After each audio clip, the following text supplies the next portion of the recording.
Well, well, well. Hello, you beautifully underestimated problem. Yeah, I'm talking to you. The one they thought would never get back up. The one they laughed at. The one they used, lied to, played with like you were some background character in their little cheap-ass story. Sit with me for a minute. Because today we're not talking about you being broken. We're talking about them. Because it's over. They're about to be behind bars for real. And the best part? God signed the warrant himself. You feel that in your chest already, don't you? That little tremor. That mix of anger, relief, and finally? Good. Hold on to that. Let it burn a little. You've earned this moment. Listen, they thought this was all a joke. You, your pain, your tears, your begging, your confusion. They watched you crumble and they smirked. They saw you questioning your own sanity, replaying conversations at 3 a.m., trying to figure out what you did wrong, and they shrugged. Because in their head, they were untouchable, above the law, above consequences, above God. They thought life was a game where they were the main character and everyone else was disposable. But here's the punchline. The bill always comes. The warrant always prints. And God never forgets what they did to you. You remember those days you were shaking? When you couldn't even explain to people how badly they hurt you because it didn't sound that deep out loud, but your soul knew it was. When people said, just move on, like you weren't bleeding inside. Yeah, that wound. That wasn't just life. That was evidence. Every time they lied on your name, stamped. Every time they used you, stamped. Every time they gaslit you, twisted your words, made you feel crazy, stamped. Every time they smiled in your face while plotting behind your back, stamped. Heaven's not silent. It's a courtroom. And you were sitting there thinking, why does God let them get away with it? Why am I the one suffering while they're out living, laughing, posting, flexing? You thought God wasn't moving, but he was building a case. See, real justice doesn't come in your timing. It comes in perfect timing. You wanted quick karma, a little trip here, a little embarrassment there. You wanted small payback. God said no. I'm not giving you crumbs. I'm preparing a sentence. That's why it took so long. That's why you had to watch them win for a while. That's why you had to sit through their highlight reel while you were in your rock bottom. It wasn't because you were weak. It wasn't because you were forgotten. It was because the warrant needed to be airtight. No appeals, no loopholes, no wriggling out. They thought the delay meant they were safe. The delay was actually a setup.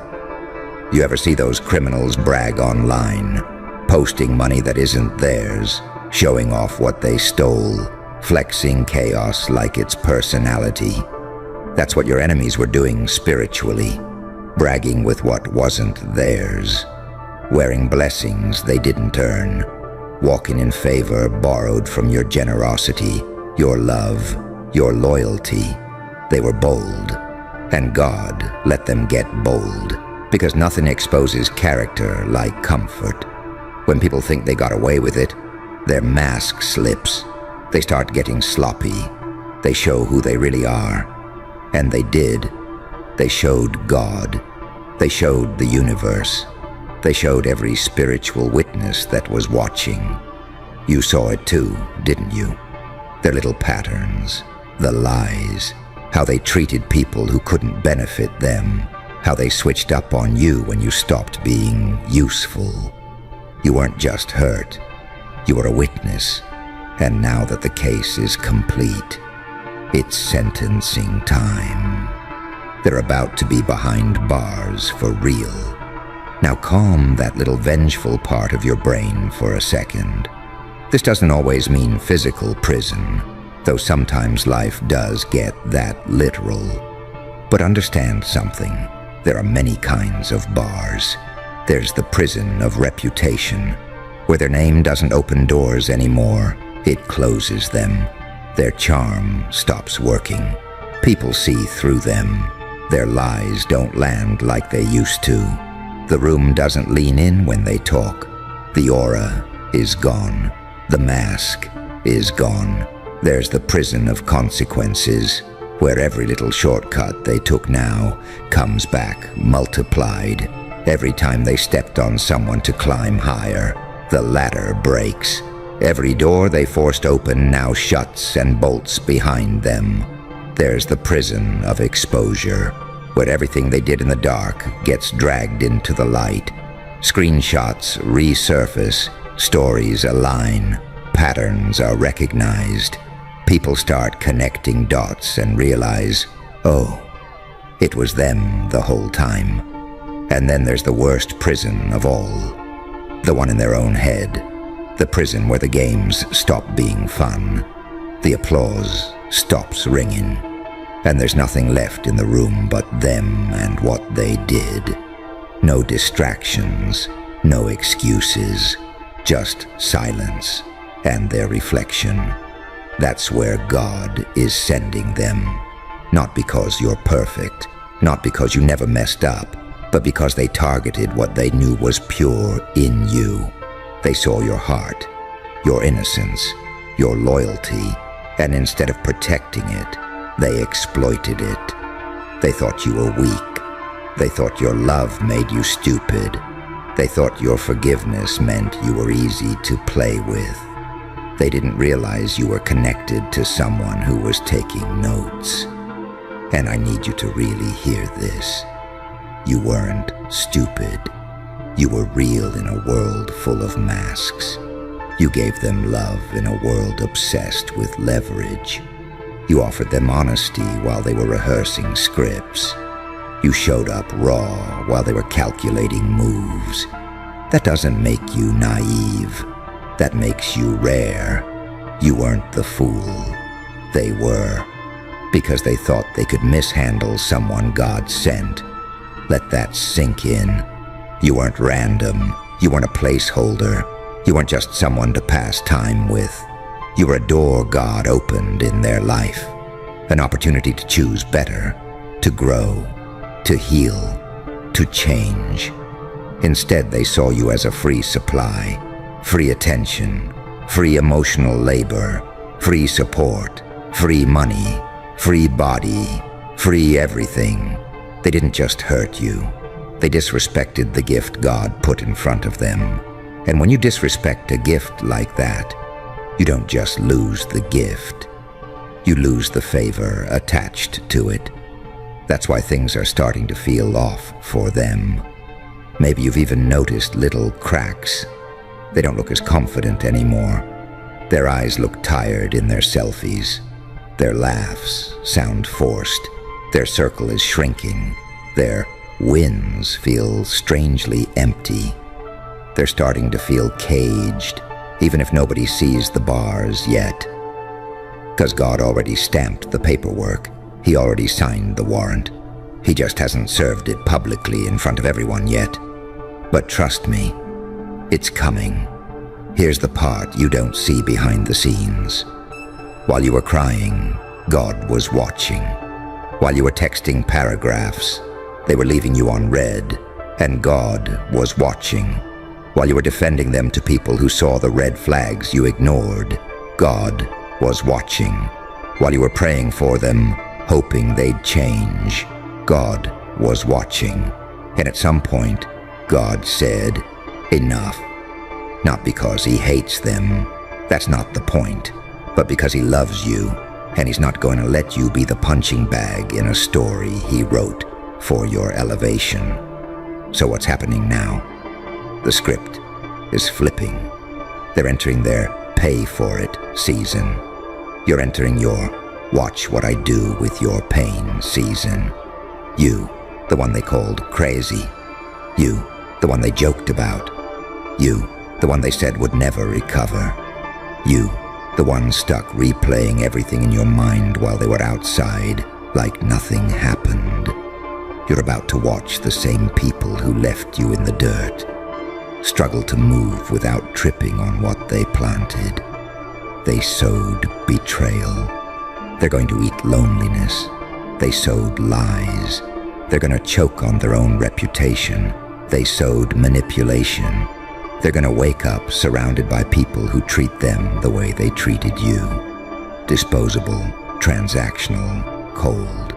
And this isn't about you sitting back like, yes, suffer.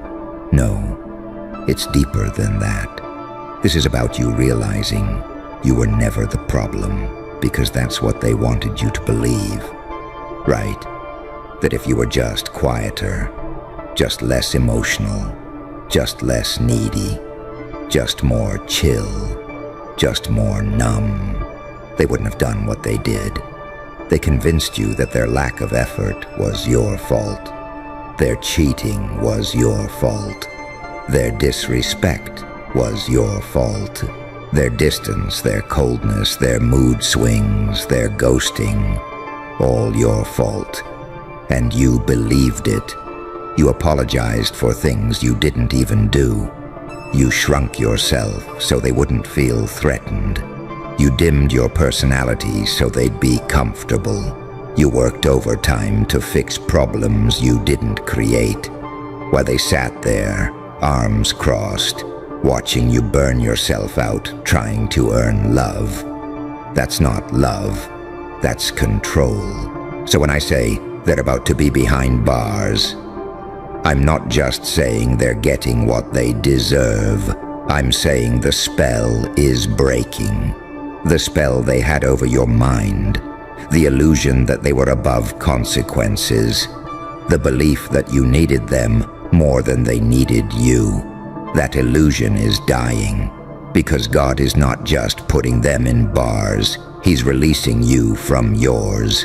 The prison of overthinking, the prison of self-blame, the prison of shame, the prison of, maybe I wasn't enough. You were more than enough. That was the problem. Your depth exposed their shallowness. Your loyalty exposed their instability. Your honesty exposed their lies. Your light made their darkness uncomfortable. So instead of rising to meet you, they tried to drag you down to their level. But here's the twist they didn't see coming. The whole time they thought they were burying you. They were burying evidence. Evidence of who they really are. Evidence of how they move. Evidence of the kind of person they choose to be when they think no one is watching.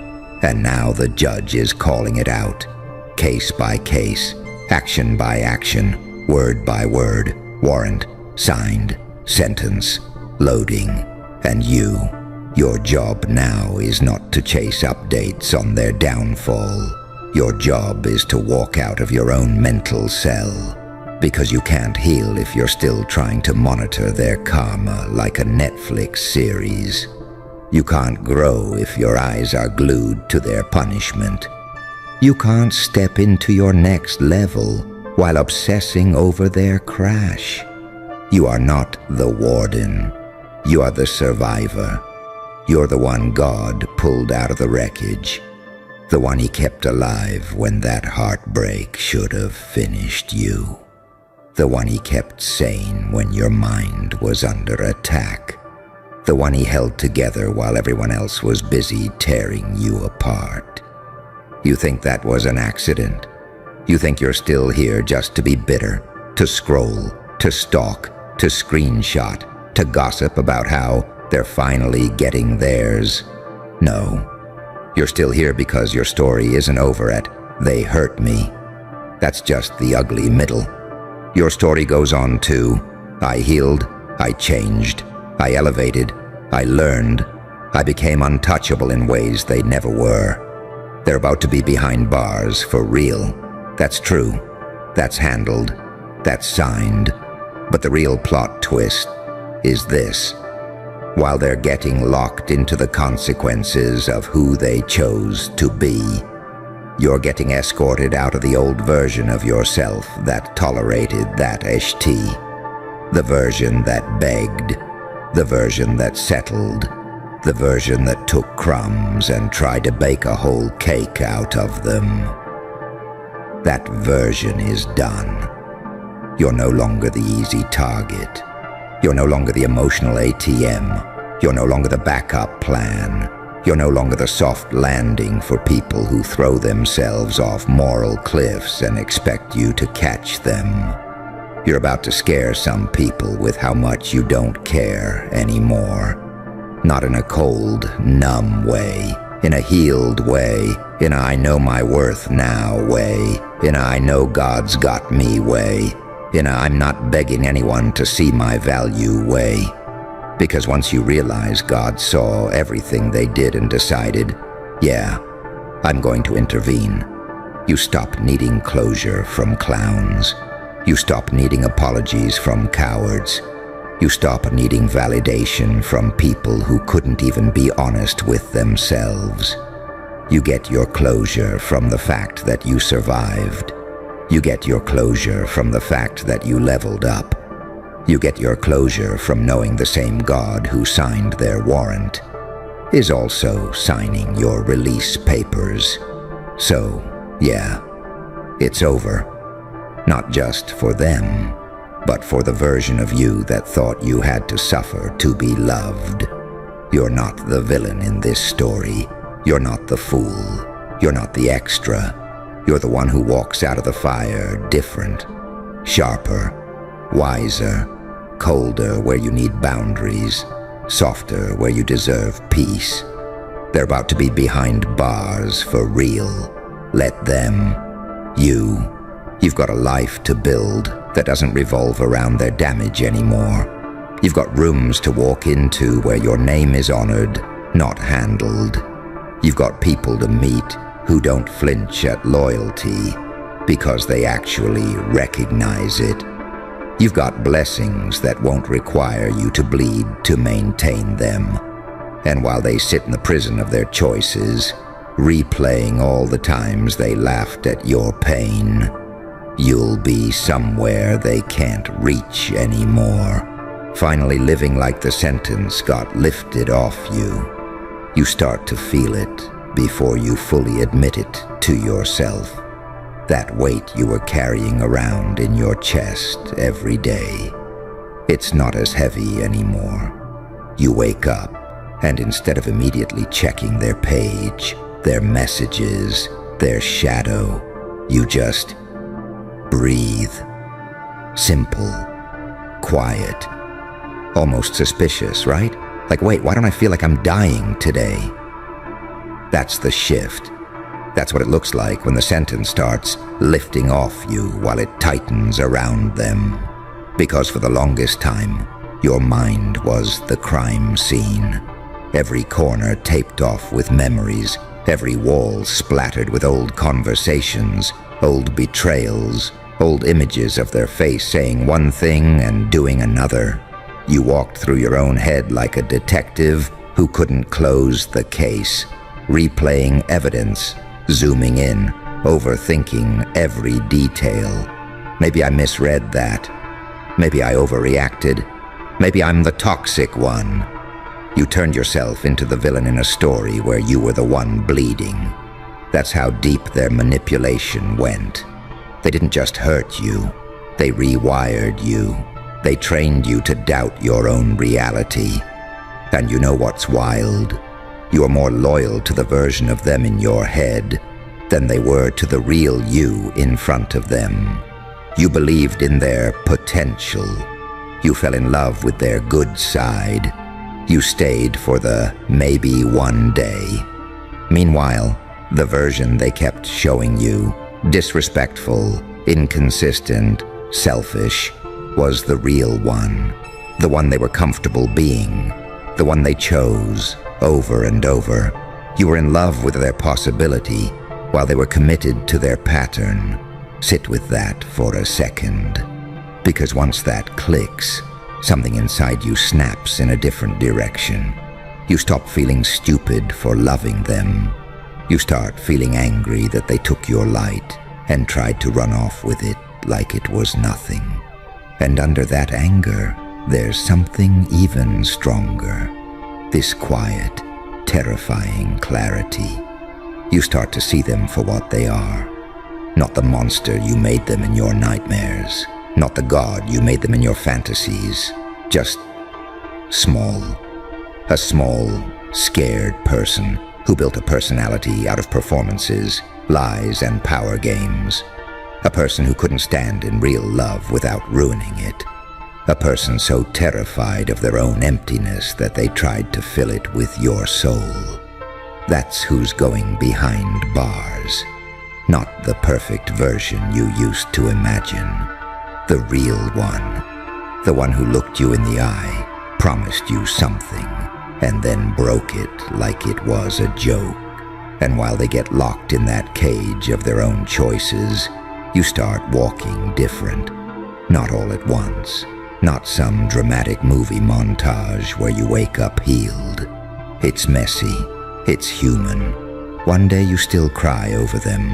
Next day you scroll past something and feel nothing. Then you catch yourself laughing again, like actually laughing, not that hollow sound you used to force. Healing doesn't show up with a banner. It snakes in the back door. You catch yourself telling a story about them and realizing you're not shaking anymore. Your voice doesn't crack. Your body doesn't clench.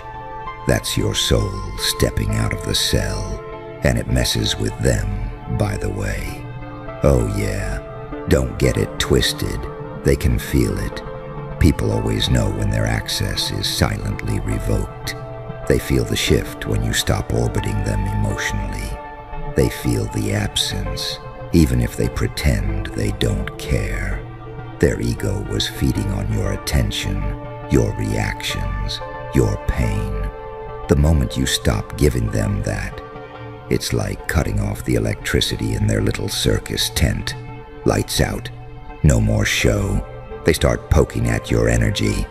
Little hey messages, random likes on old posts, watching your story but not speaking. Fake concern, fake check-ins, fake just wanted to see how you're doing. It's not care, it's not love, it's a pulse check. They're trying to see if the door is still open, if you're still that same person who will drop everything, who will answer, who will let them back in without making them face what they did. And this is where your new self gets tested. Because yeah, honestly, part of you still wants them to fix it. Part of you still wants that apology that actually hits. That explanation that makes it all make sense. That moment where they break down and admit, I was wrong. You didn't deserve any of that. That part of you is human. Compassion isn't your weakness. It's your superpower. But that's exactly what got exploited before. That soft heart. That big love. That urge to make excuses. This time, you start catching yourself mid-excuse. You hear the thought, maybe they've changed. And then another voice kicks in like, or maybe you're just lonely and trying to rewrite history again. You look at their pattern, not just their words. You look at actions, not vibes. And you start choosing you. Not in the Instagram quote way, not in the self-care Sunday bubble bath way. In the painful, real way. You choose you when your hands are shaking and you still don't reply. You choose you when you don't stalk their page, even though your brain is screaming for dopamine. You choose you when you stop defending them to people who told you from day one, that person is no good for you. You choose you when you finally admit, it was that bad, I was that hurt, I am not exaggerating, I am not crazy. They really did all that, and somewhere in the middle of all that choosing, God's judgment doesn't just feel like punishment for them. It starts feeling like protection for you. You notice doors closing in their life that you aren't even near anymore. You hear things. You pick up on energy. You see their lucky streak drying up. People who used to hype them up start going quiet. Their name doesn't ring the same in rooms. They try to run the same games on others, and it doesn't land as clean. People are wary. They hesitate. They don't buy the act as easily. That's what it looks like when God signs a warrant. Opportunities slip. Connections fade. That invisible charisma they relied on starts glitching. And while their world starts caving in, your world slowly expands. You stop walking into rooms trying to prove you're enough. You walk in knowing you are. You stop over-explaining yourself to people who are committed to misunderstanding you. You start saving your words for people who listen. You stop begging to be loved. You start looking at who loves you already. The friend who checked on you when everyone else disappeared. The sibling who heard your story and said, "I believe you."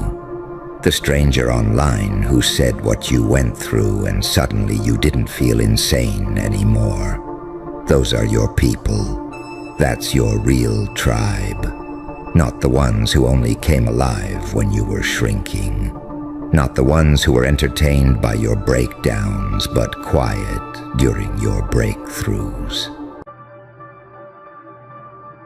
All right, gather up, you beautiful disasters.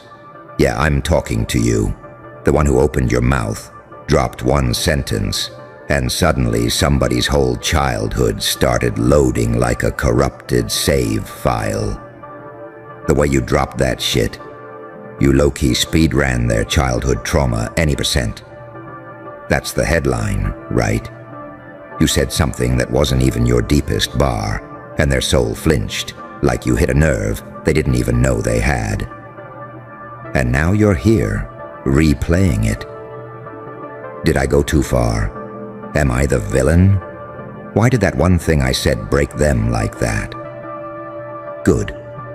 Let's talk about it. Because here's the thing. You didn't just say something mean. You said something true. And truth, my friend, is not a soft little inspirational quote with pastel backgrounds and a pretty font. Truth is a crowbar. Truth is a glitch in their coping mechanism. Truth is a line of code that makes the whole system crash. You didn't unlock their trauma. Their trauma was already sitting there, front row, popcorn in hand, watching them fake their life every day. You just turned the lights on. You ever notice how some people walk around like a walking LinkedIn profile? Perfect, polished, always doing great, drinking water, going to the gym, journaling, saying things like, "I just don't let things bother me anymore." Then you come along, you, with your scarred up honesty and emotional shrapnel still inside you, and you say one raw, unfiltered sentence. And suddenly their voice shakes. Their eyes look everywhere but at you. They get defensive, or they laugh it off too hard, or they go cold and distant. And inside their system, error message, red screen. Unresolved childhood.exe has stopped working.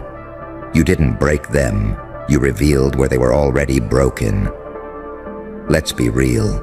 You know that energy because you've lived on the receiving end of it. How many times did someone say something small to you, and it felt like your whole nervous system got electrocuted? A joke about how you react. A comment about how dramatic you are. A little dig at how you overthink everything. A throwaway line like, "Why do you always act like that?" And suddenly your chest is tight. Your brain is loud, and you're 8 years old again, begging for someone to just understand you for once. You remember being a kid, right? Hearing grown-ups say, "You're too sensitive," instead of asking, "Who hurt you so badly that this feels like life or death?" You learned to mask. You learned to smile. You learned to turn your pain into jokes, into silence, into perfection, into whatever the room demanded. And now you're grown, and what do? You say the one thing nobody said to you. The one thing too real, too sharp, too honest.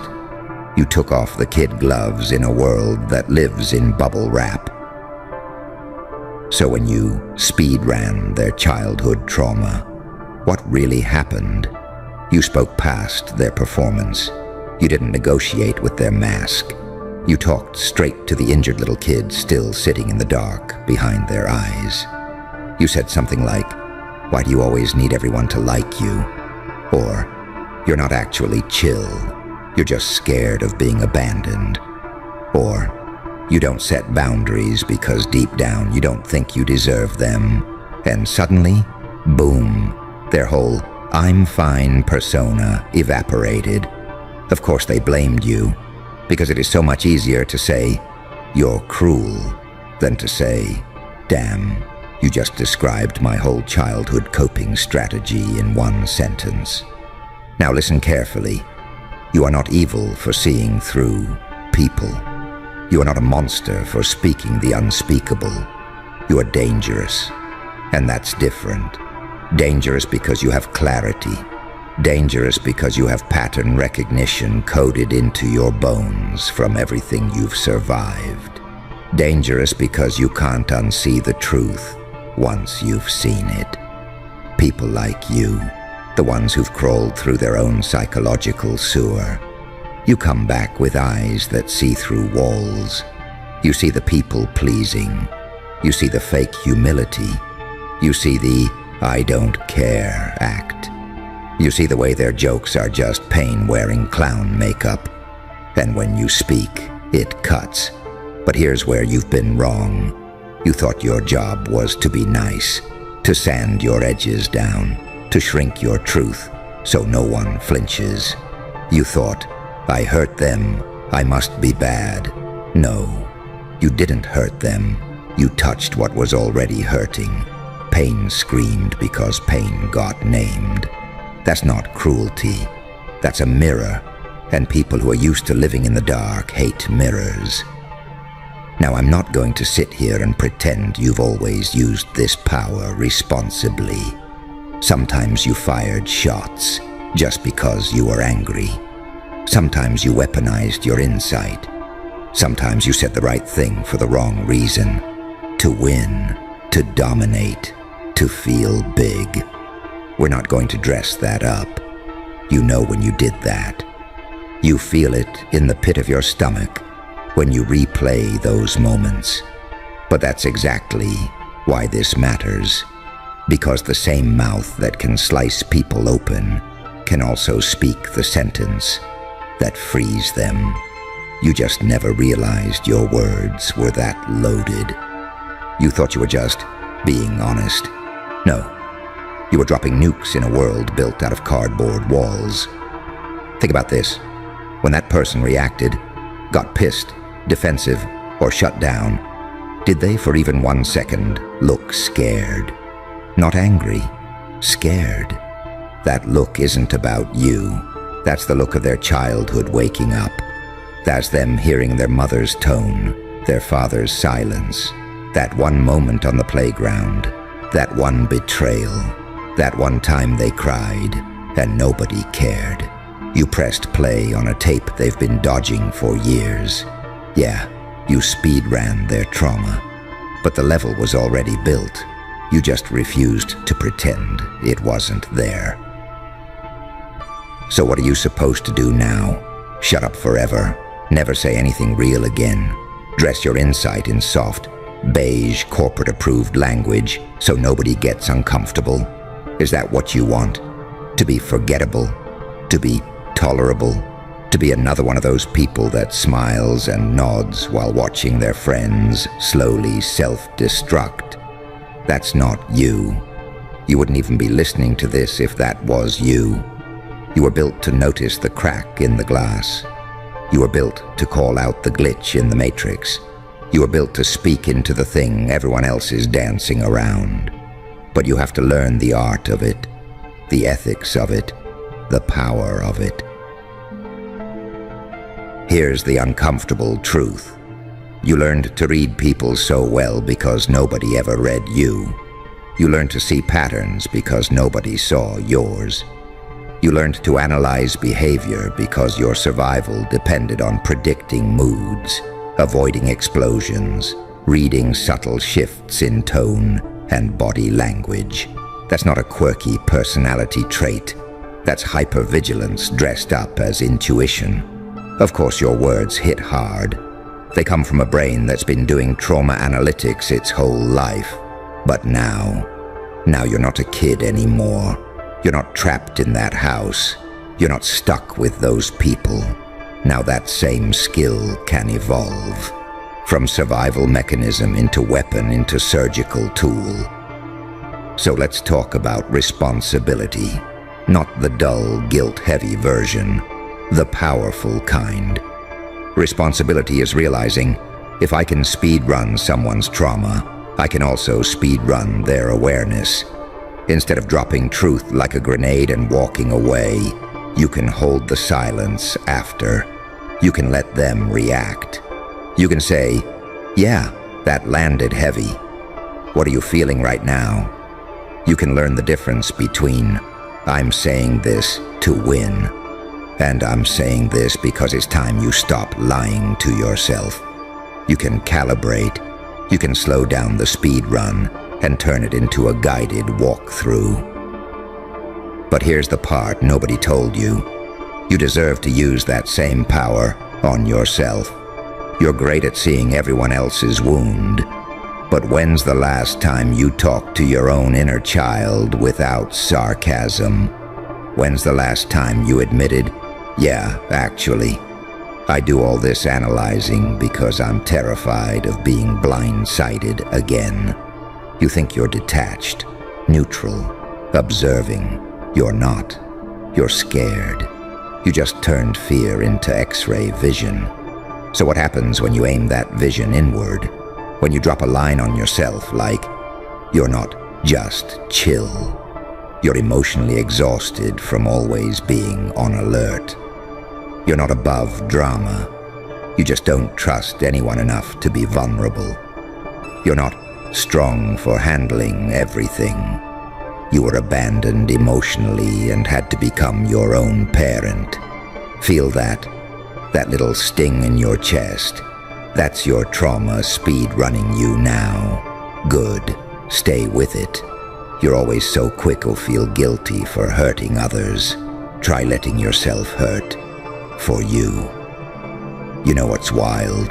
The people who get the most triggered by your honesty are often the ones who spend all day preaching, healing, shadow work, boundaries, self-love, all the buzzwords. But the second you mirror their behavior back to them, suddenly you're toxic, negative, problematic. No. You're just not playing along with their spiritual cosplay. You aren't obsessed with looking healed. You're obsessed with what's real. And real is messy. Real cries at 2 a.m. Real has ugly flashbacks. Real is jealous and clingy and avoidant and numb and chaotic sometimes. Real is not aesthetic. So when you talk, you don't dress it up. You just say it. And that's why it hits different. Let me tell you something that might free you a little. You're not responsible for how deeply unprocessed pain reacts to truth. You are responsible for how you deliver it, but you're not responsible for the fact that it hurts. Pulling a thorn out hurts too. So does disinfecting a wound. So does physical therapy. If someone has built their entire personality on never looking at certain memories, of course, your words feel like violence. But sometimes it's the first real thing they've heard in years. They might hate you today and quote you 5 years from now. Someone once told me, they'll say that, like it wasn't you standing there while they tried to rip your head off for saying it. You know what's even scarier than triggering their trauma? Triggering your own and staying present anyway. Not dissociating, Not numbing out, not turning it into a joke, actually sitting in it, feeling the heartbreak of realizing I learned to read people this well because nobody kept me safe. You want empowerment? That's where it starts. Not with being untouchable, not with being above it all. Empowerment starts when you look at your own story and say, yeah, that messed me up, and I'm done pretending it didn't. Suddenly your insight isn't just this harsh, cold tool you use on everyone else. It becomes compassion with teeth. You start calling people out and holding space for them. You start seeing their flinch and thinking, yeah, I know that look. I've seen it in the mirror. And you know what? Some people don't deserve that level of grace from you. Let's be honest. Some people used your empathy, drained you dry, and then called you too much when you pointed out their patterns. Some people absolutely knew what they were doing and counted on you doubting yourself afterward. That's where your power gets sharp again. You don't have to heal with everyone you expose. You're allowed to say the real thing, see their true colors, and walk away. You're allowed to stop explaining yourself to people committed to misunderstanding you. You're allowed to think, yeah, I speedran your childhood trauma, and now I see exactly why we don't belong in the same game. Not everyone deserves access to the part of you that sees that deeply. Your insight is not a public service. It's a privilege. Look at your life. Think of all the times you swallowed the truth, all the times you saw the pattern, saw the red flag, saw the manipulation, saw the lie, and you said nothing because you didn't want to ruin the vibe, because you didn't want to be dramatic, because you didn't want to be the bad guy. And what happened? The situation still imploded. They still hurt you. They still left. They still betrayed you. The only difference was you suffered quietly and got nothing out of it. So tell me, what's the point of having your level of perception if you keep muzzling yourself to protect people's illusions? Here's the shift. You're not going to stop being intense. You're going to become intentional.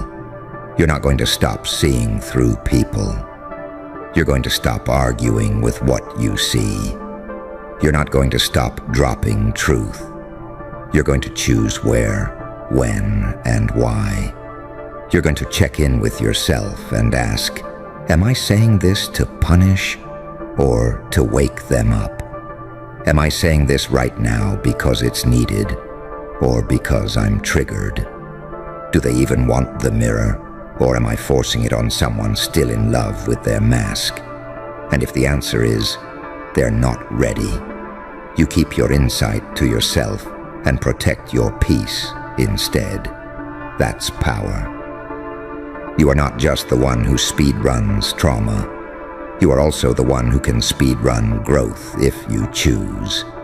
You can look at a situation once and go, oh, I've seen this pattern before. And instead of staying for the sequel, you exit the theater. You can feel that old childhood panic rising, that fear of being abandoned, rejected, misunderstood. And instead of betraying yourself to keep someone, you stay with yourself and let them leave. You can trigger your own trauma and say, okay, yeah, that's my wound talking. Let's not hand the steering wheel to it. You stop being shocked by your reactions and start being curious. Why did that hit so hard? What does this remind me of? What story am I telling myself here? Suddenly, your emotional life stops being random chaos and becomes a map. And you're good with maps. You've been reading them your whole life, just not your own. So here's what I want you to understand. The version of you that dropped that comment, that line, that too real sentence, The one you keep judging, replaying, hating, feeling guilty for. That version of you is not a villain. They are an early prototype of you learning how to use a very sharp tool. Yeah, maybe you cut too deep. Maybe you said it with too much bite. Maybe you didn't stay to help them process it. But don't turn that into a life sentence. Learn, refine, upgrade. Your mouth is a weapon. Your mind is a scalpel. Your intuition is a scanner. Put all that together and you become something terrifying and necessary in a world addicted to denial. Next time you see that look on someone's face, that flicker of terror when you say the thing that hits too close to home, remember this. You just exposed a boss level they've been avoiding. If they lash out at you, that's fear in fight mode. If they collapse and spiral, that's fear in freeze mode. If they ghost you, that's fear in flight mode. You lit up the map. What they do with it is on them. And you're going to keep leveling up how you wield that power. You're going to keep getting more honest, more compassionate, more surgical, less apologetic. Because the world does not need more people pretending everything's fine. It needs people who can look at the wound and name it. Even if their voice shakes. Even if the room gets weird. Even if someone's childhood suddenly loads up like a corrupted file mid-conversation, especially then, and you start to realize something you really didn't want to admit to yourself. You've been terrified of your own power this entire time. You keep acting like you're this harmless observer, this I just overthink a lot person. But deep down, you know you carry impact. You know your words don't just land, they detonate. And instead of learning how to use that, you've been trying to play dumb, like, who? Me? I didn't mean anything by it. But you did. You meant it. You saw it. You always see it. You clock the dynamic in the first 5 minutes. You see whose voice shakes when they talk about their parents. You notice who can't maintain eye contact when you bring up boundaries. You notice who overshares to avoid anyone asking the real questions. Your brain is running emotional diagnostics while everyone else is just vibing. And when you finally speak, when you let one of those diagnostics slip out of your mouth, everything in the room shifts. You saw that, you felt that little silence, that weird laugh, that sudden, why would you say that? You act confused on the outside, but inside you know exactly what happened. You hit the file they didn't want opened. You ever notice how people say, I want people around me who keep it real. But what they actually mean is, I want people around me who keep it real about everyone except me. They love when you psychoanalyze their ex. They love when you unpack their boss's behavior. They love when you decode their situationship. Oh my God, you understand people so well. You should be a therapist. You see things nobody else notices. Compliments, compliments, compliments. Right up until you turn that same X-ray on them. And suddenly, you're judgmental. You're too intense. You're doing too much. They want your skill without accepting the mirror that comes with it. And here's the part that hits you in the gut a little. You've played along with that. You've let them use your insight like entertainment. You've treated your trauma-forged intuition like a party trick. Haha, yeah, I just read people really well. Like that didn't come from years of constantly scanning your environment to avoid emotional landmines. Like that didn't come from walking on eggshells in your own house. Like that didn't come from memorizing people's micro-expressions because your safety depended on it. You turned survival into a fun fact light about yourself because you didn't want to seem heavy. Meanwhile, that skill is the reason you can sit with someone for 10 minutes and feel their childhood in their tone of voice. You're not cute, you're dangerous, and you're only just starting to realize how dangerous.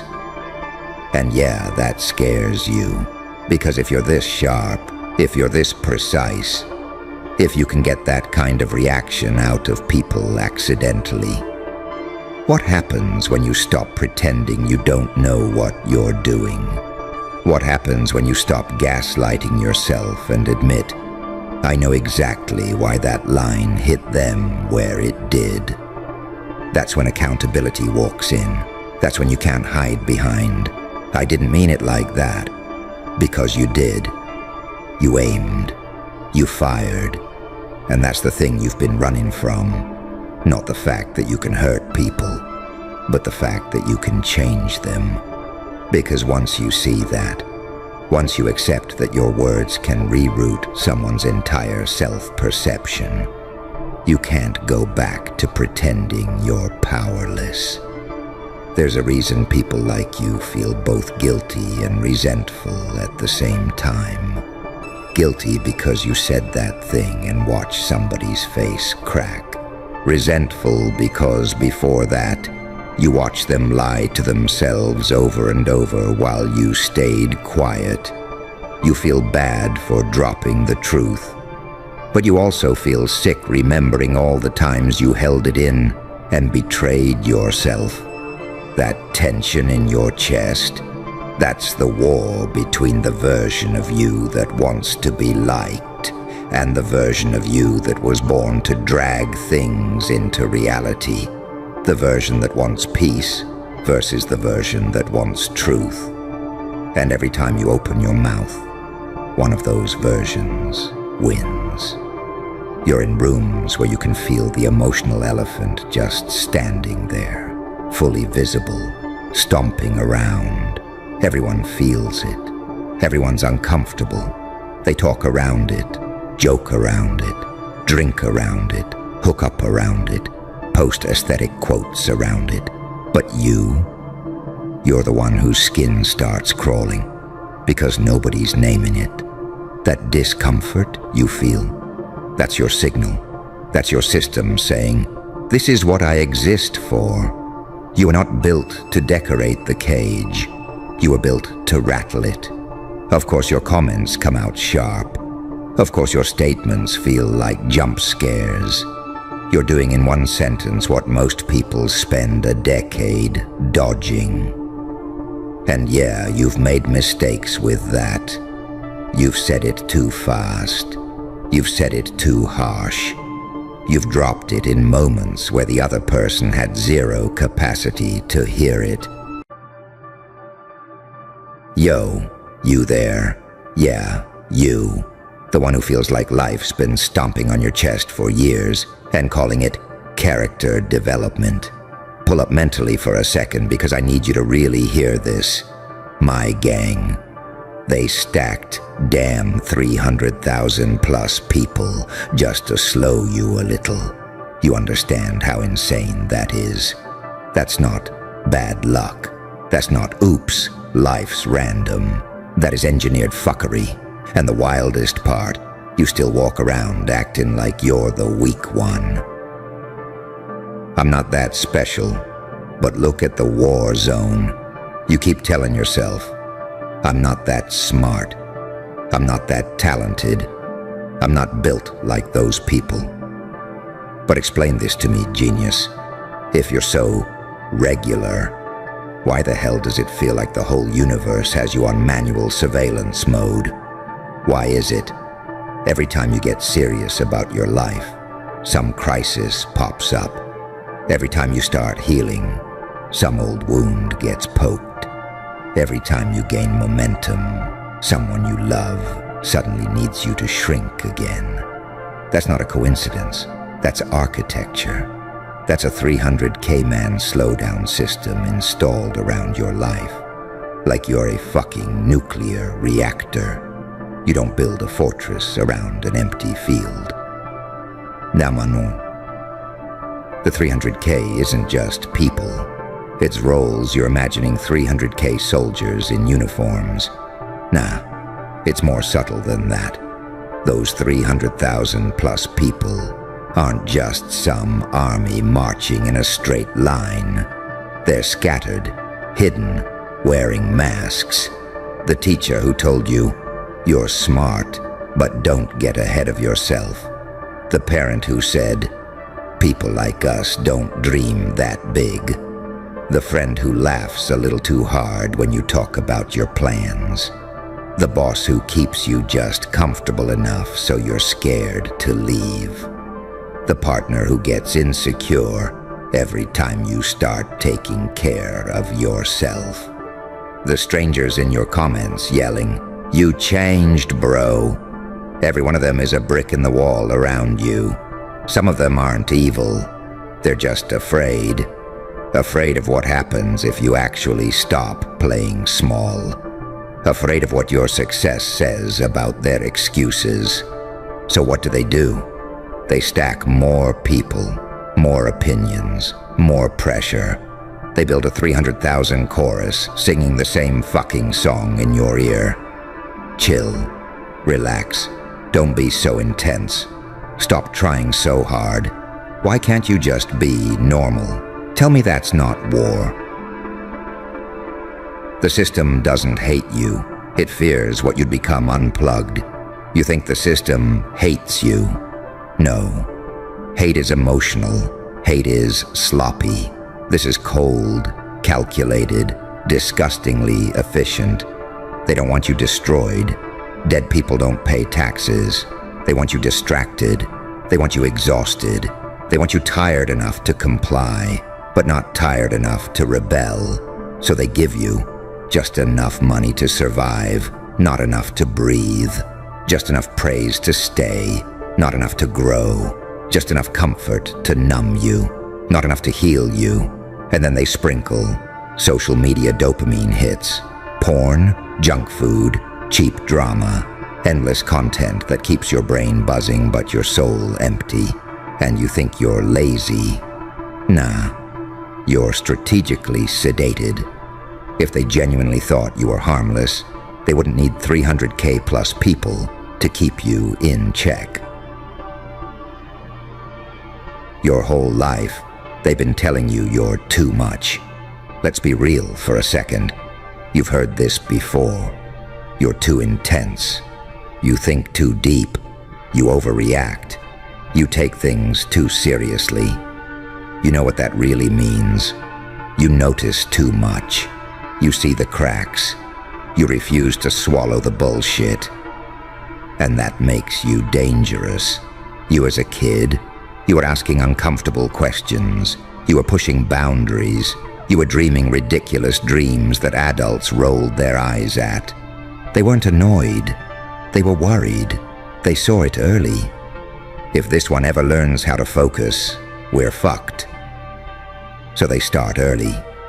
Stop asking so many questions. Don't talk back. Do as you're told. Be realistic. And each phrase, another soldier added to that 300K. Another subtle piece of code inserted into your brain. Greater than tone it down. Greater than you're dangerous when you're fully awake. Let's talk about the voices in your head. You think all the resistance is outside you, right? Bosses, parents, haters. Let me ask you something uncomfortable. When was the last time you tried to do something big and you weren't the first one to crap on it? You get a big idea and your brain jumps in like, who do you think you are? You'll probably fail. No one's going to care. You're too old. You're too late. Sounds familiar, yeah? You know what that is? That's the 300K installed inside you now. They don't even need to stand in your way anymore. You became your own border patrol. You gatekeep your own potential. They trained you so well you started policing yourself. That's the fuckery. You feel broken because you were never built for this cage. You sit there thinking, why am I so anxious? Why can't I just be chill like everyone else? Why do I always feel like there's something I'm supposed to be doing? Because there is something you're supposed to be doing. And it's not being another silent brick in someone else's wall. That restlessness, that anger, that constant sense of, I'm wasting my life. That's not a glitch. That's the alarm system of your soul. You're not broken. You're misused.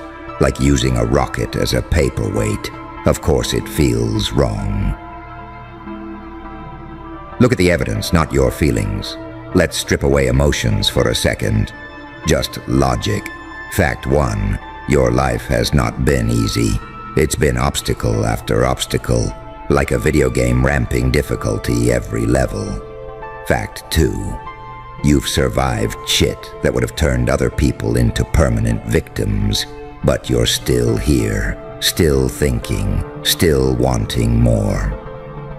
Fact 3. Every time you try to level up, something gets thrown at you. Random drama, unexpected bills, family crying. You changed your own mental breakdowns. Put those 3 facts together. If you were weak, the world wouldn't need to work this hard to keep you mediocre. You don't put 300K guards around a plastic toy. You do that around something priceless. Here's the part you don't want to hear. You're right. They dead stack 300K plus people just to slow you a little. But also, you've been helping them.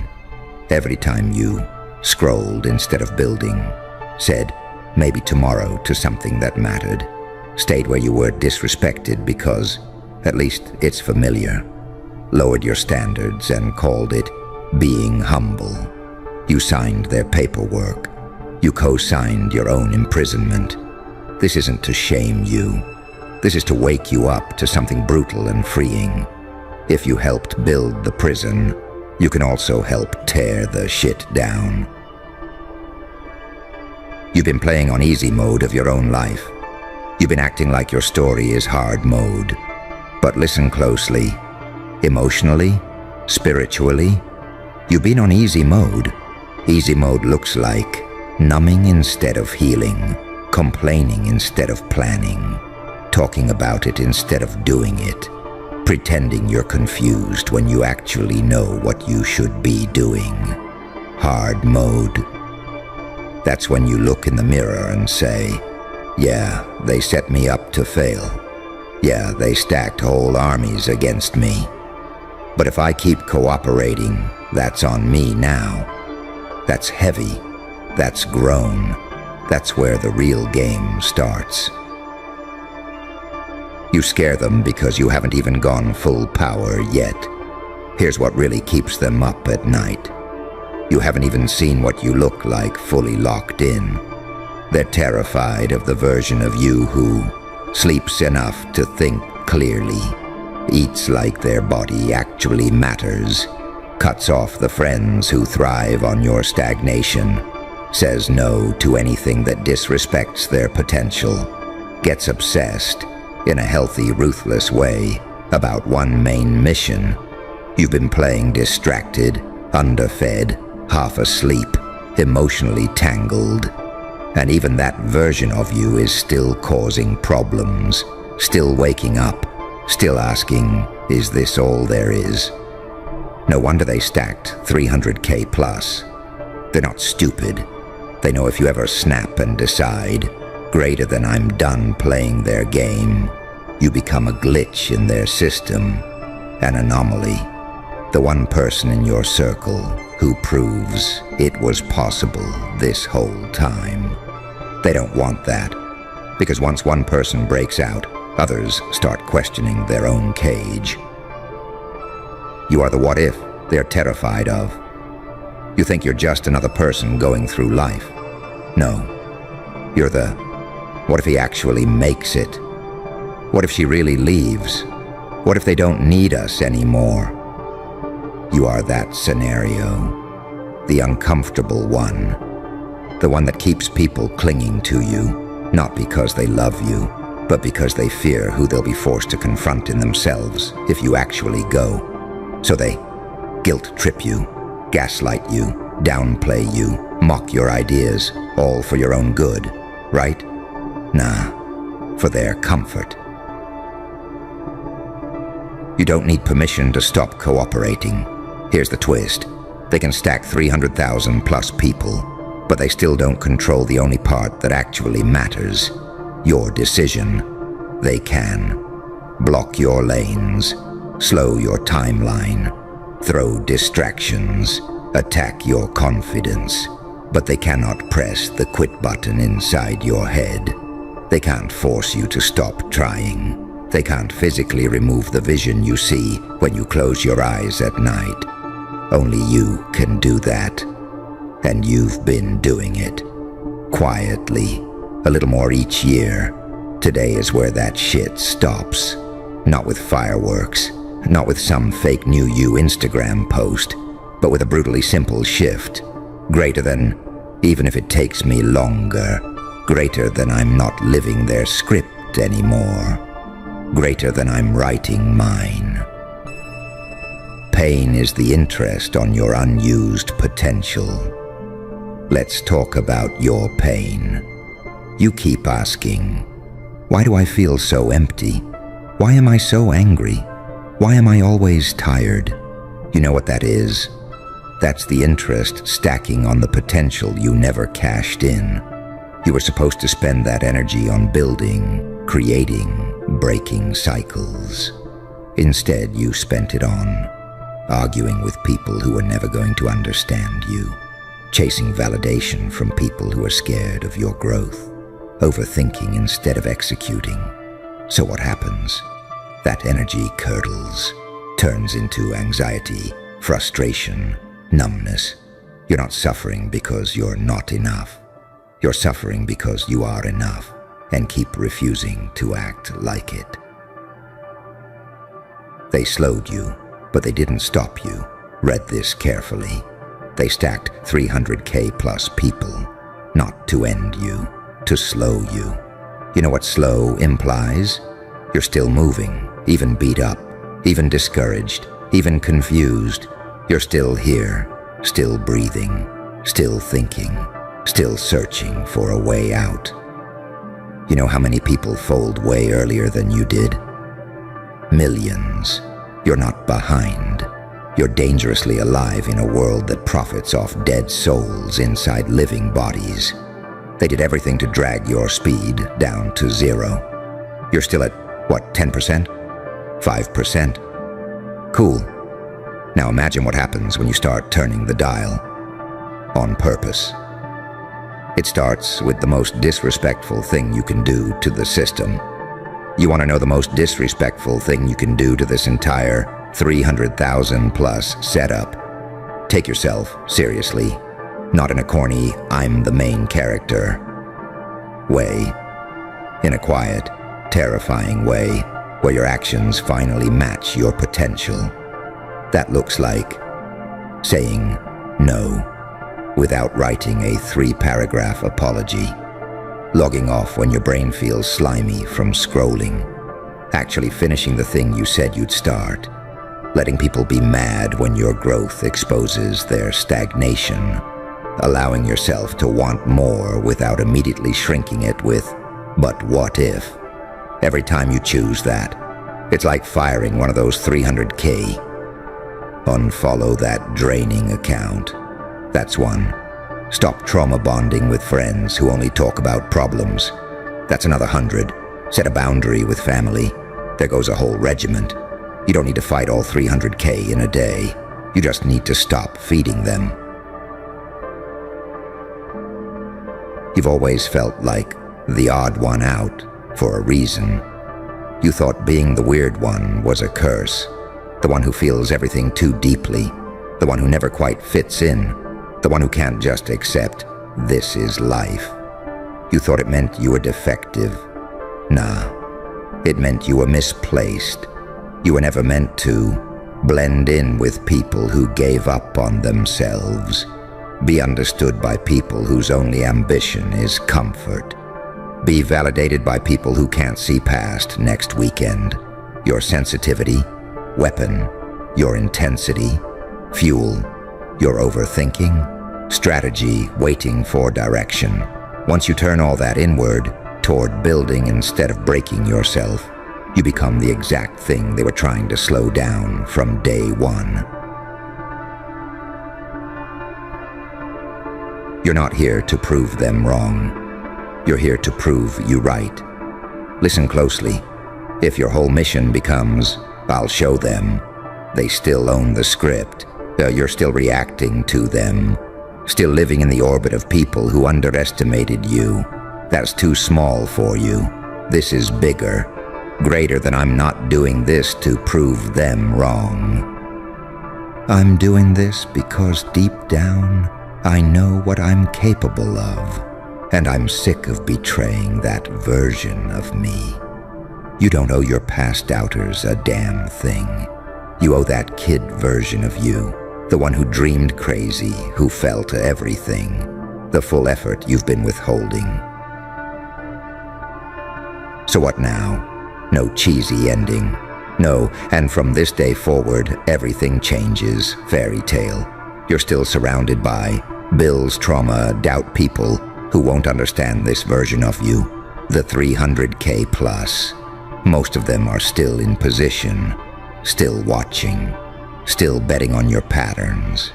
They're banking on you hearing this, feeling hyped for an hour, then going right back to the same numbing cycle.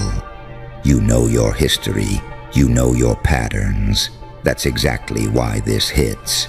So now you sit with this ugly realization. They stacked damn 300,000 plus people just to slow me a little. And you ask yourself, really ask yourself, what does that say about me? And more importantly, what kind of problem do I become the moment I finally decide to stop helping them slow me down? That question right there. That's the one that changes your whole reality if you're honest about it. You stop being the misunderstood one, and you start being a straight-up problem.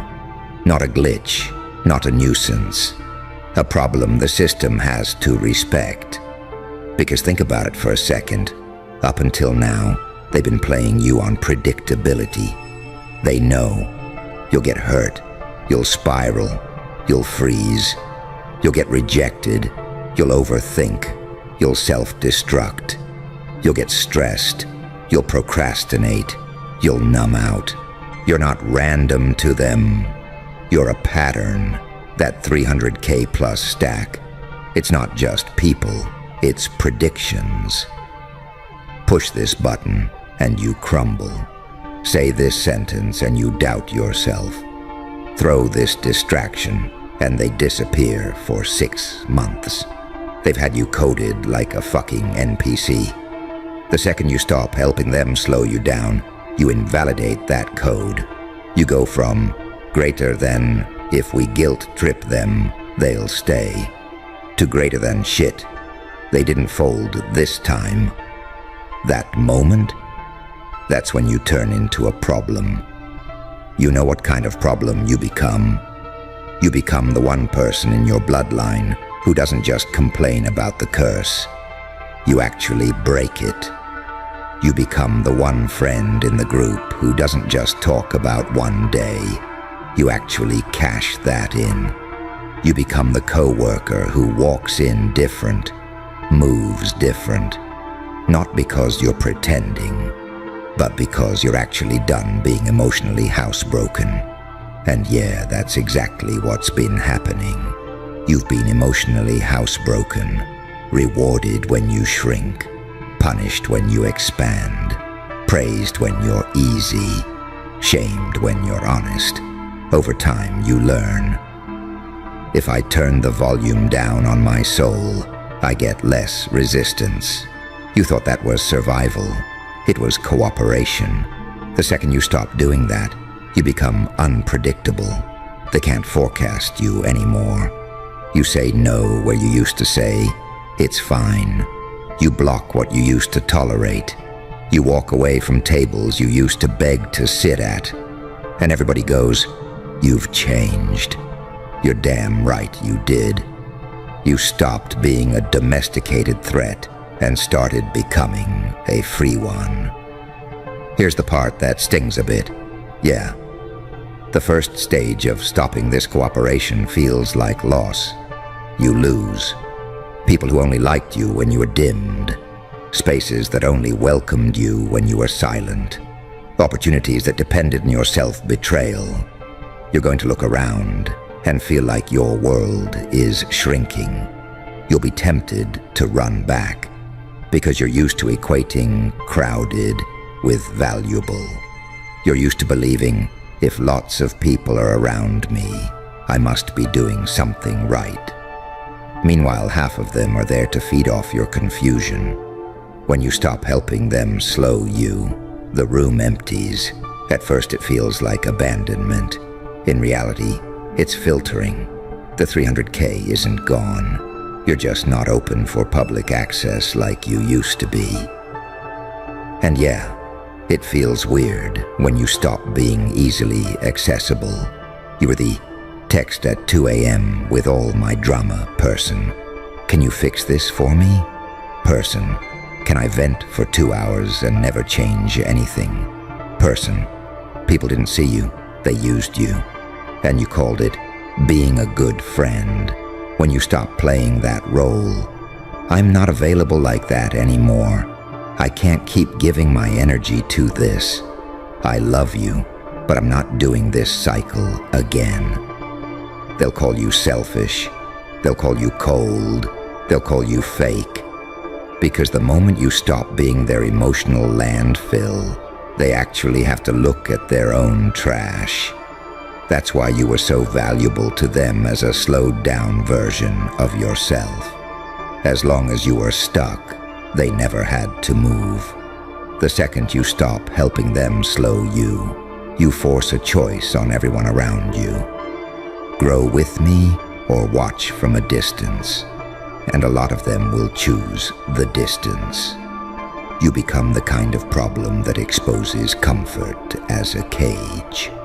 You clock in at that same job with a different posture, and suddenly you're asking questions like, why are we doing it like this?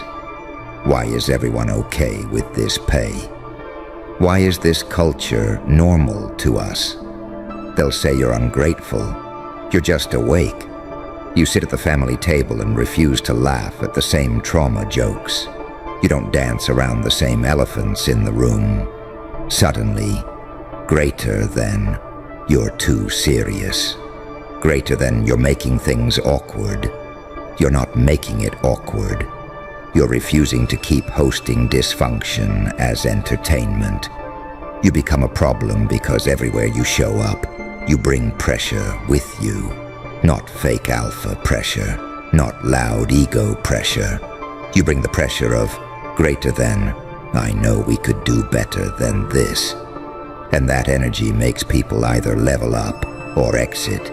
There's no third option. That's why it feels lonely. You're not imagining that part. You're in between worlds, too aware to go back to numbness. Not fully built enough yet to stand on the new ground, comfortable. That in-between is brutal. You're shedding skins and identities, not sure who you are without all the roles you used to perform, and your brain will try to bargain. Maybe I'm being dramatic. Maybe I can half change and still keep everyone. Maybe I can heal in private and stay the same in public. That little, soft voice. That's the leftover programming talking.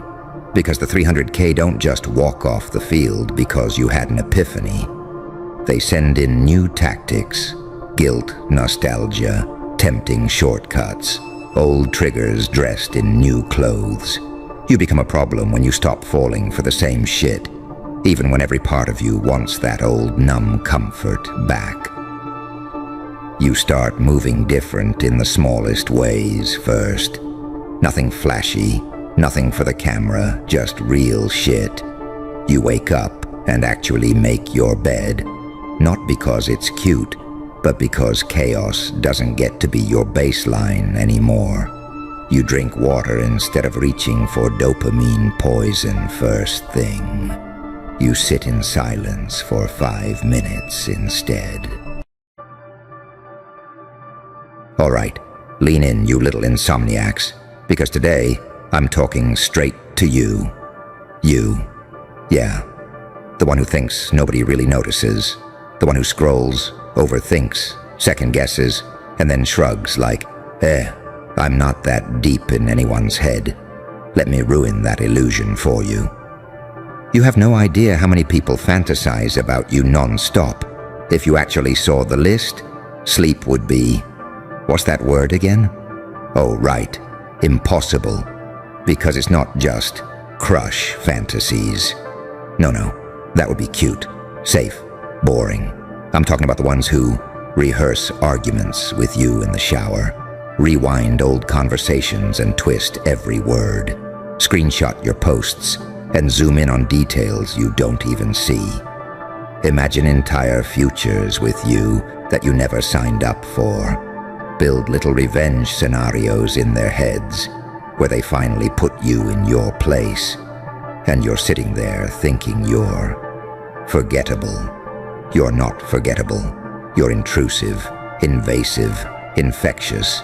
You live in people's minds rent-free, and you don't even send a thank you note. Let's start with the first group. The ones who want you.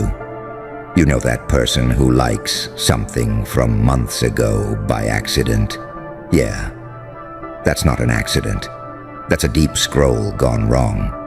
They see your face more than their own. They fall asleep imagining conversations with you that never happened. They picture you noticing them, validating them, saving them from their own boring little storyline. And you're there thinking, no one finds me that interesting. Listen carefully. You underestimate your impact because you only see yourself from the inside, but everyone else sees the version of you that's been edited, filtered, curated by their insecurities, their desires, their hunger. To them, you're not just you. You're the fantasy version of you, cooler than you feel, hotter than you think, scarier than you realize, more powerful than you're willing to admit. They romanticized your silence, your little pauses, the times you didn't respond. You thought you were just tired, busy, or anxious. They turned it into symbolism. They built entire theories about what you're meant. And here you are, still doubting if you're attractive enough, charismatic enough, interesting enough. Meanwhile, someone out there is refreshing your profile like it's their morning coffee. Then we've got the second group, Nabas, the ones who want to be you. These are the fun ones. They watch you like a tutorial. Your clothes, screenshot, your captions, studied, your moves, imitated with a mix of admiration and resentment. They fantasize about living your life, wearing your skin, metaphorically, relax. They imagine being the one who gets the attention you get, the reactions you pull just by walking in. Every time you post a win, they feel a loss. Every time you post nothing, they feel restless. Where are they? What are they doing? Are they leveling up without me seeing? You think nobody cares, but if you disappeared for a week, whole ecosystems of silent watchers would panic. They'd start talking. Have you seen them? Did they post? Do you think something happened? They fantasize about your failure just as much as they fantasize about your success, because both are emotionally stimulating, and you're their emotional stimulant of choice. And still, you sit there saying, I'm not special. There's nothing that unique about me. If they fantasize about you non-stop, Clearly somebody disagrees. Then there's the third group. The ones who hate you and can't stop thinking about you. Now this is where it gets delicious. There are people who swear they don't care about you, but magically know every update of your life. They fantasize not about kissing you, but about watching you crumble. They imagine conversations where they finally win against you. They imagine exposing you, embarrassing you, outshining you. They're in imaginary debates with you, in front of imaginary audiences, delivering imaginary comebacks they never had the guts to say in real life. You live in their head like a glitch they can't patch. They refresh your content not out of love, but out of obsession. And obsession is obsession. Positive or negative, it's still mental real estate with your name glowing on the door. They call you dramatic to their friends, and then spend 3 hours analyzing your last sentence. They call you irrelevant, while watching your every move like it's a season finale. Tell me again, you don't matter. Now here's the part that should make your chest feel heavy. You've built a whole life, feeling invisible, while people out there run entire mental soap operas around you. You're out here thinking, no one thinks about me when I'm not around. If I disappeared, nobody would really notice. I'm forgettable, replaceable. Background, those thoughts, those are lies your tired brain repeats because it's addicted to the comfort of staying small. But look at the evidence. Why are there people you barely talk to who still know what you're doing? Why do ex-friends, ex-lovers, ex-situations still pop up in who viewed your story? Why does that old co-worker still hit like on things that have nothing to do with them? You underestimate your gravitational pull. You walk through rooms like you're nothing special, while people rearrange their posture when you show up.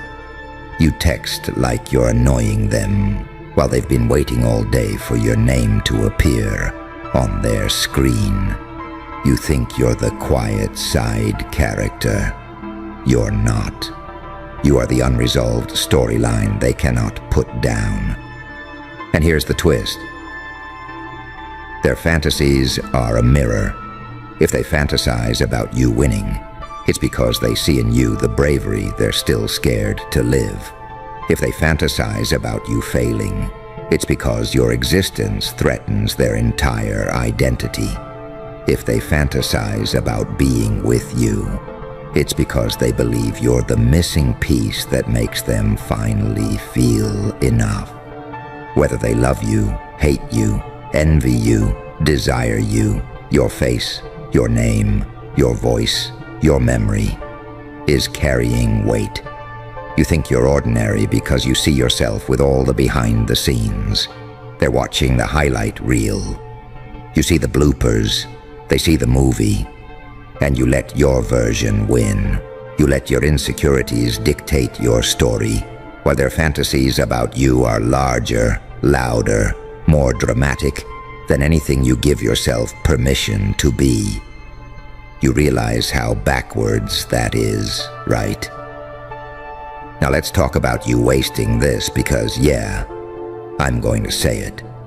You've been wasting the obsession. People are fantasizing about you non-stop. And what are you doing with it?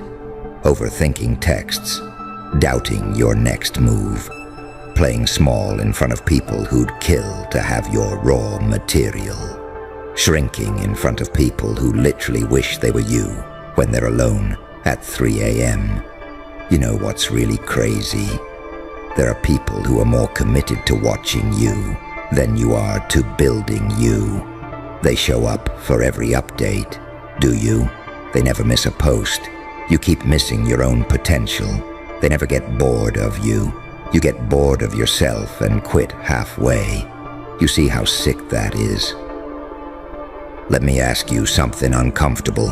If every person who fantasizes about you had to stand up in a room right now, every ex, every almost, every hater, every friend, every secret admirer, every jealous shadow, every silent watcher, and they all had to admit how many hours, how many nights, how many thoughts they've poured into you, would you still dare to talk about yourself like you're nothing special? Would you still downplay your presence? Still apologize for taking up space? Still pretend your choices don't matter? Because they do. They matter so much that other people's nervous systems are wired around you. Now here's where it becomes empowering instead of just creepy. You decide what kind of fantasy you become. Right now, some people have you cast as the one that got away, the one they couldn't break, the one they never lived up to, the one they want revenge on, the one they hope fails so they can feel better. Fine, let them pick their role, but you pick yours. You can either be the tragic story they comfort themselves with, or the unstoppable force that keeps them up at night in awe, not just bitterness. You can be greater than, remember when we used to be on their level, or greater than, damn, how did they get so far ahead? They're already fantasizing. That part is out of your control. What is in your control is whether the reality you build makes their fantasies look small in comparison. Think about it. Right now, while you're doubting yourself, someone is replaying your laugh in their head. Someone is rereading old messages from you. Someone is zooming in on a picture you didn't even like of yourself. Someone is checking your last scene and building a story about who you might be talking to. And you're sitting there saying, I'm not that important. No. You are that important. You're just not showing up like it. If their minds are going to orbit you anyway, you might as well become a damn supernova. Let's get practical for a second, because this isn't just spooky poetry. What do you do with this? You stop moving like you're unnoticed. You level up your habits like someone's always watching, because they are. You tighten your boundaries like your energy is rare, because it is. You speak like your words will echo in people's heads all day, because they do. You carry yourself like your presence shifts the whole room, because it does. You start treating yourself like the main character in all the secret narratives you're already starring in. You don't shrink because they're obsessed. You expand. Let them deal with the discomfort of watching you grow beyond the version of you they fantasized about. Let the girl who wanted to be you realize she doesn't even recognize you anymore. Let the ex who thought they'd always have access to you sit there, stunned at how far out of reach you've gone. Let the hater who built an identity around outshining you have to change religions because their god just outgrew them. Let the admirer who put you on a pedestal realize you're not some delicate statue. You're a moving target. You're evolving. You're alive. And yeah, let's talk about sleep. Because if you really understood how deep this goes, sleep would become a lot harder for you too. Not because of paranoia, but because of responsibility. You've got people tracking your story like it's their favorite show. You've got people who literally feel something every time your name appears.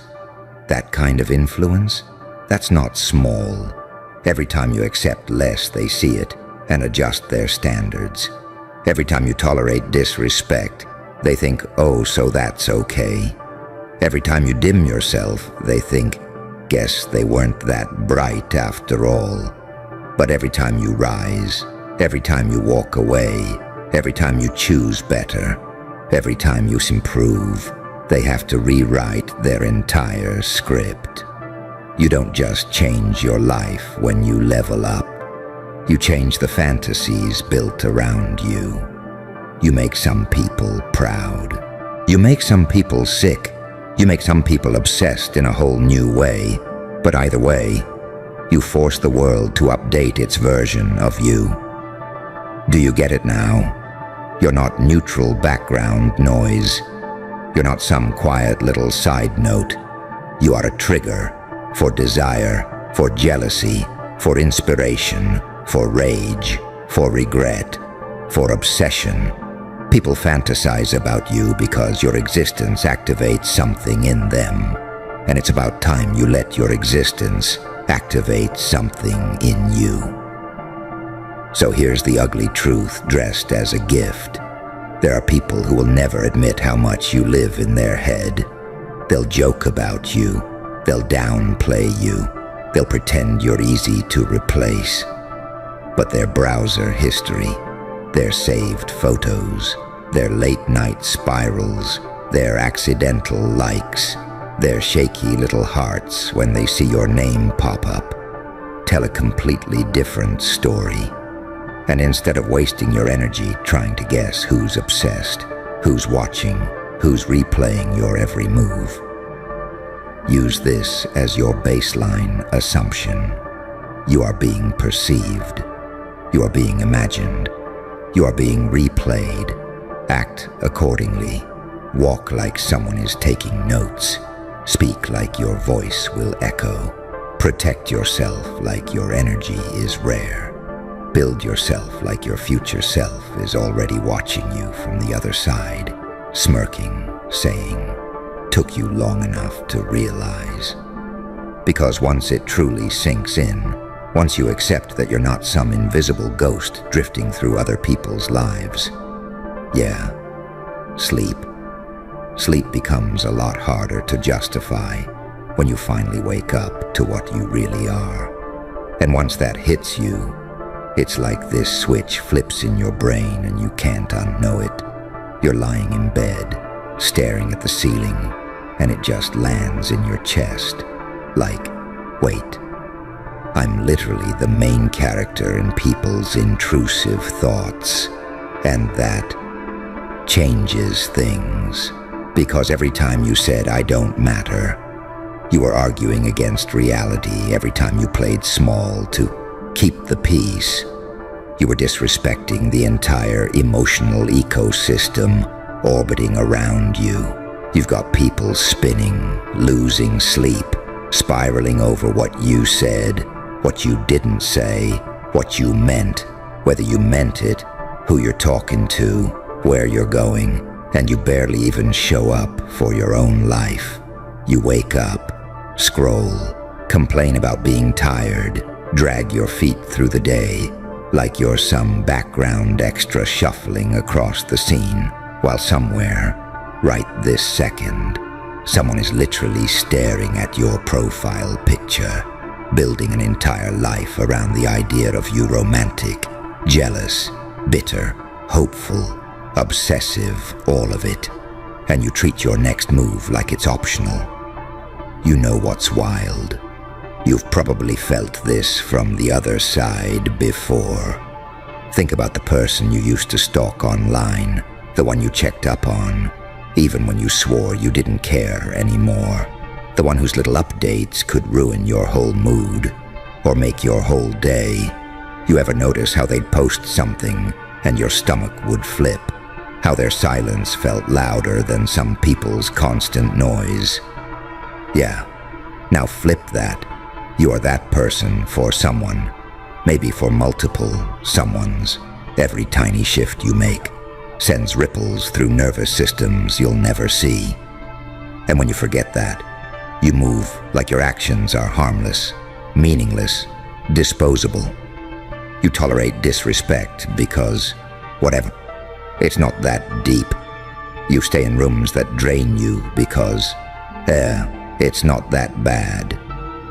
You reread texts from people who don't respect you, and then reply anyway every time you do that. Someone out there updates their fantasy. Oh, they'll accept less than they deserve. Oh, they don't really know their value. oh, I can disrespect them and they'll still stay.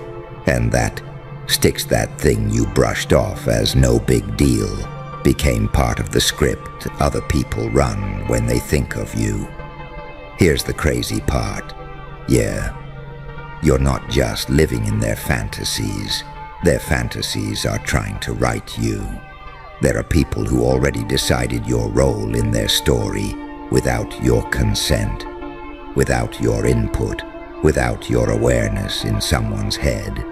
You're the backup plan in someone else's. You're the benchmark they're terrified they'll never reach in another. You're the villain they blame so they don't have to grow in another. You're the perfect dream they cling to instead of fixing their actual life. And if you're not awake to that, you let their versions guide your choices. You soften your boundaries because I don't want them thinking I'm rude. You answer late-night calls because they might need me. You stick around for half-hearted energy because what if I'm asking for too much? Meanwhile, the fantasy they run at you is already intense. Their mind is not handling you in moderation. Their brain is binge-watching you on full volume. You keep trying to be small and reasonable.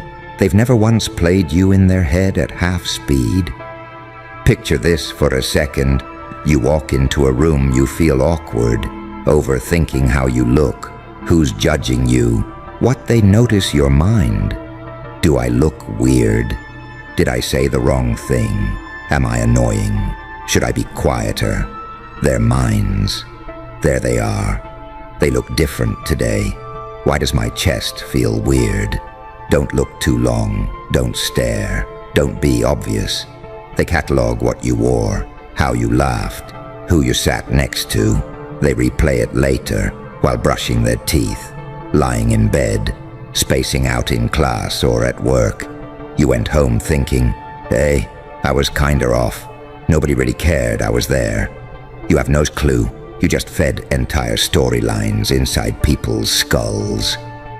And the question that starts to burn is, if they're going to think about you anyway, if they're going to fantasize, obsess, rewrite, rewatch, why would you ever live beneath the level of intensity you already provoke? You've got strangers, exes, almosts, friends, enemies, silent observers, burning mental calories on you like it's their side job, and you still hesitate to post that project, still hesitate to cut that toxic connection, still hesitate to ask for what you deserve, still hesitate to say, this is who I am, out loud. You whisper your truth, while other people scream your name inside their minds. Does that not feel backwards? Imagine an ex refreshing your profile and seeing you still stuck in the same patterns, same complaints, same habits, same circles, same self-doubt. That's what they expect. They expect you to stay exactly where they left you, in their head the version of you that tolerated less, that didn't know better, that hadn't woken up to their own power yet, and you keep feeding that version. You dim your light to match the memory they're comfortable with, instead of upgrading into someone that destroys their nostalgia for you. You could become so evolved, so disciplined, so locked in, that their old fantasy of you starts to feel childish, embarrassing, outdated. They'd have to admit, yeah, I don't actually know them anymore. And that sentence? That's freedom. You've got people fantasizing about apologizing to you, rewriting arguments where they finally say what they should have said. Imagine him bumping into you and pretending they're unbothered. They picture you seeing them and missing them, but you still carry this guilt, this softness, this weird loyalty to old versions of you.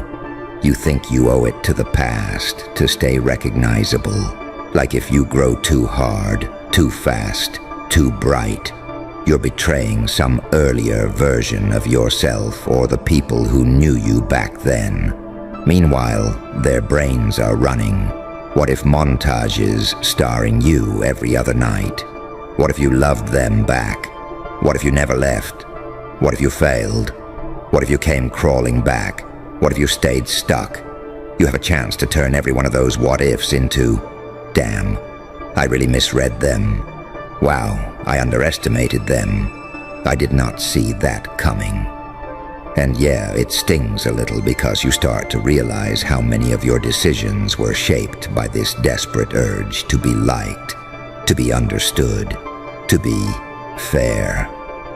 You watered yourself down to avoid being too much.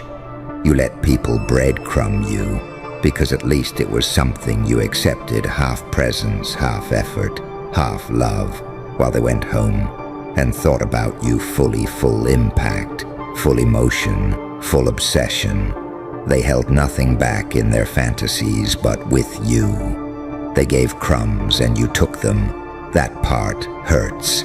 But after that sting passes, something else shows up, this cold, sharp clarity that whispers, I've been performing beneath my influence. You're not just kinda in their head. You're their late night scroll, their shower, thought there, I wonder how they're doing. There, did you see what they posted? There, I shouldn't care, but I still do. And this is where things start to shift. Because once you accept that, fully, without flinching, you stop moving like a ghost. You stop begging to be noticed and start deciding who is actually worthy of access.